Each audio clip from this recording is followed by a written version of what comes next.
আমরা আজকে খুব সুন্দরভাবে বাংলা ভাষা শিক্ষার একটি করে সিঁড়িগুলো আজকে আমরা জেনে নেব, যাতে করে আমরা সুন্দরভাবে উচ্চারণ করে বাংলা পড়তে পারবো। তো প্রথম কথা হচ্ছে, বাংলা পড়তে গেলে পৃথিবীর যে কোনো প্রান্তেই থাকুন না কেন, আমাদের কয়েকটা মাত্র জিনিস জানলেই আমরা বাংলা ভাষাটা পড়তে পারবো। তার মধ্যে প্রথমেই গুরুত্বপূর্ণ হচ্ছে স্বরবর্ণ আর ব্যঞ্জনবর্ণ। তো স্বরবর্ণ কটা আছে? আমাদের স্বরবর্ণ আছে 11টা। এই 11টা স্বরবর্ণ যদি আমাদের ঠোঁটস্থ থাকে, এটার উচ্চারণটা আমাদের যদি ঠোঁটস্থ থাকে, তাহলে কিন্তু আমরা সমস্ত জিনিস রিডিং করতে পারবো এবং লিখতে পারবো। তো আমরা খুব সুন্দর টিক্সের মাধ্যমে আজকে গুরুত্বপূর্ণ একটা ভিডিও তৈরি করেছি, যার ফলে আমরা এই ভিডিওটা দেখলে আমরা সমস্ত বাংলা পড়াগুলো আমরা কিন্তু সঠিকভাবে উচ্চারণ করতে পারবো। বর্তমান যুগে সবথেকে বড় সমস্যা হচ্ছে উচ্চারণ। সব দিক থেকে স্টুডেন্টদের উপরেও যেমন একটা চাপ আছে যে উচ্চারণটা যেন শিখে, বড়দের ক্ষেত্রেও যদি উচ্চারণটা ভালো না পারি তাহলে আমাদের সমাজে কিন্তু অনেক কলঙ্কিত হতে হয়। তো আমরা আজকে সুন্দরভাবে বুঝে নেব বাংলা উচ্চারণ কি করে করা যায়। তো আমি প্রথমে বললাম যে আমাদেরকে স্বরবর্ণ এবং ব্যঞ্জন বর্ণগুলো মুখস্থ করে নিতে হবে, একদম ঠোঁটস্থ করে নিতে হবে, আমরা যাতে এক কথায় দেখলে চিনতে পারি এটা কি, এটা অ। এর সাউন্ডটা, আমাদের উচ্চারণটা, সাউন্ড মানে হচ্ছে উচ্চারণটা, এটার উচ্চারণটা হচ্ছে অ। এটার উচ্চারণ আ যেন থাকলে আমরা বলতে পারি আ।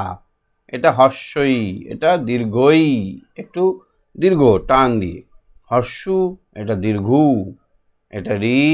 এরকমভাবে আমাদের প্রত্যেকটা অক্ষরের উচ্চারণ আমাদের করতে হবে। আচ্ছা, উচ্চারণ তো গেল। এবার উচ্চারণ হয়ে গেলে আমরা কি পারবো আমরা যে কোনো লেখা পড়তে? তো আমরা আকার ওকার হর্ষইকার যদি চিনে নিই তাহলে কিন্তু আমাদের অনেকটা সহজ হবে।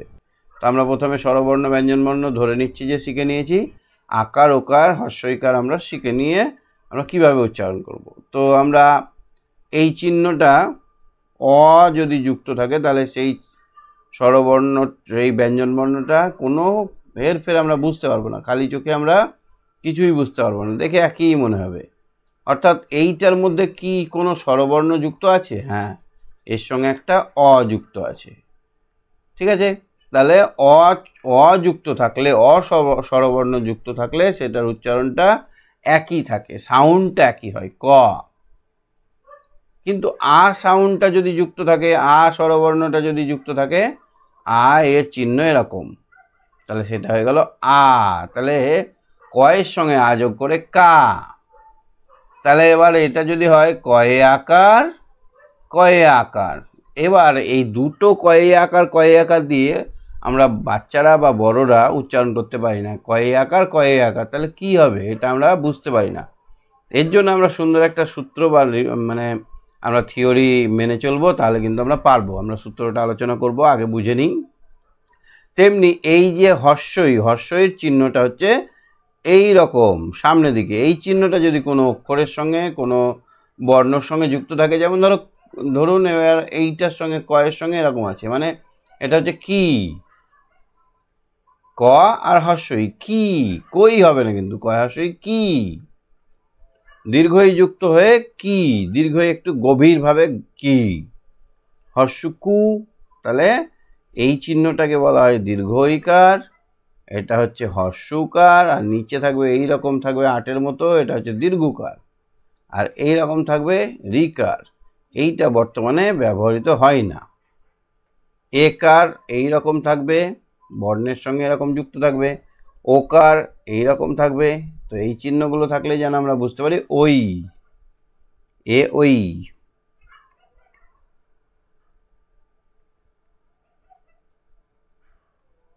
ঔ, এটা ওকার, এটা ঔকার। ঠিক আছে, তাহলে আমরা এখানে স্বরবর্ণগুলোর পরিবর্তিত রূপগুলো শিখে নিলাম। স্বরবর্ণগুলো পরিবর্তিত হয়ে কীরকম রূপ হয়। এবার যারা উচ্চারণ করতে পারছো না, তাদের কি কি কারণে, কি কি দোষের জন্য উচ্চারণ করতে পারছো না, সেটা একটু ভেঙে দেখে নাও। তাহলে আমরা যদি এইটা পড়ি, কয়ে হর্ষই কি, দন্তে ছয় একার র। এবার আমরা আর যোগ করে সাউন্ডটা উচ্চারণ করতে পারছি না। কয়াশই পাচ্ছি, কয়াশই উচ্চারণ করতে পারছি, কয়াকার উচ্চারণ করতে পারছি, দন্তে সয়কারে সে উচ্চারণ করতে পারছি, র আমরা জানি, র উচ্চারণও জানি, কিন্তু আমরা একসঙ্গে মিলে আমরা উচ্চারণ করতে পারছি না। তাহলে তার জন্য আমাদেরকে একটু প্র্যাকটিস করতে হবে, একটু খাটতে হবে, যেন আমরা কি করব, যেন এইটা দেখলেই বলতে পারি খা, এটা দেখলে পারে খি, এটা দেখলে পারে কি, এরকমভাবে আমাদের প্র্যাকটিস করে নিতে হবে। এটা কি করে হবে না, পরপর 5 বার যদি আমরা এই লাইনটাকে পড়ি, কয়াকারে কা, কয় শিকারে কি, কয় দিগারে কি, কয় সুকারে কু, কয় দিগারে কু, কয় রি ক্রি, কয়কারে কে, কয় ওইকারে কই, কয় ওকারে কো, কয় ওকারে কৌ। আর একটা যদি আমরা করে নিই ক অনেশ্বর কং, তাহলে আমরা এটা বারবার ক অনেশ্বর কং, কয়াকারে কৌকারে কৌ, এরকমভাবে যদি আমরা 5 বার পরপর রিডিং করি, তাহলে আমাদের অনেকটা কিন্তু মাথার মধ্যে চলে আসবে। এবার আমরা আর ওই আকার ওকার উচ্চারণ করব না, এবার আমরা উচ্চারণ করব কা কি, আরও 5 বার পড়ব, কা কি কি কু কু ক্রি। এইভাবে যদি আমরা উচ্চারণ করতে থাকি, তাহলে কিন্তু আমরা একসঙ্গে যত বড়ই ওয়ার্ড হোক না কেন আমরা একসঙ্গে উচ্চারণ করতে পারবো। যেমন এইটাকে আমরা যদি দেখেই বুঝতে পারি যে কিসের, কিসের, তাই না?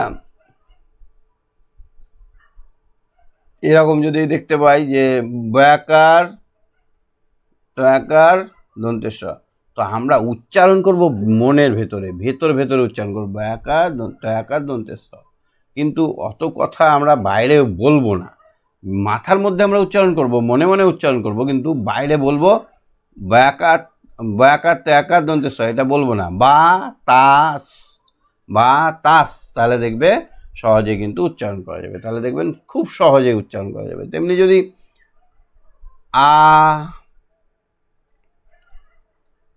এটা কি হবে আঙুর, আঙুর, ইঙতে হসে উঙ, উঙু।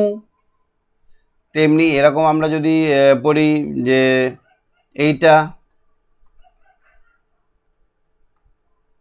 তাহলে আমরা যদি দৌকার কয়াকার দন্তান্ন বলি, তাহলে আমাদের জীবনে আমরা একসঙ্গে লটঘট লাগাতে পারবো না, একসঙ্গে সাউন্ডটা উচ্চারণ করতে পারবো না। তার জন্য আমরা বলবো দোকান, দোকান, দোকান। এইটা যদি বলি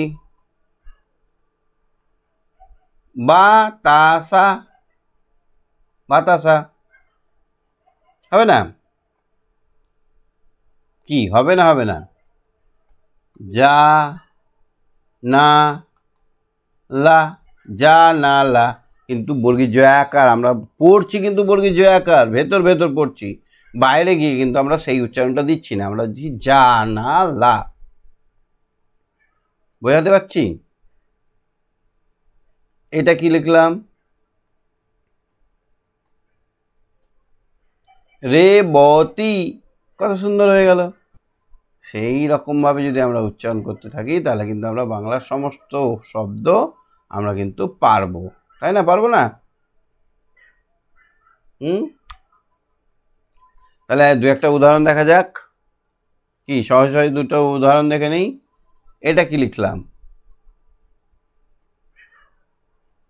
শিউলি, শিউলি, তাহলে শিউলি, শিউলি, কত সুন্দর উচ্চারণ হয়ে যাচ্ছে। কিন্তু যদি আমরা বলতাম শয় হর্ষই, তালবের শয় হর্ষই, হর্ষউ লয়াশই, তখন আমাদের ব্রেনটা কি হতো, অত অনেক দূর ভাবনা চিন্তা করতে গিয়ে আর উচ্চারণটাই পারতাম না। সেই জন্য আমরা একটা ট্রিক শিখলাম, যে আমরা আকার ওকারগুলো আমরা উচ্চারণ করব না, আমরা মনে মনে উচ্চারণ করে তার সাউন্ডটা আমরা জোরে বলবো। গয়ে হর্ষই গি, এই গয়ে হর্ষই এই কথাটুকু উজ্জ্ব থাকবে, ভেতরে বলবো।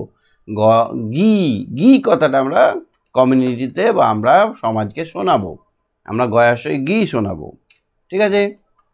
তাহলে আমরা এই রকমভাবে যদি ছোট করে আমরা উচ্চারণগুলো করি।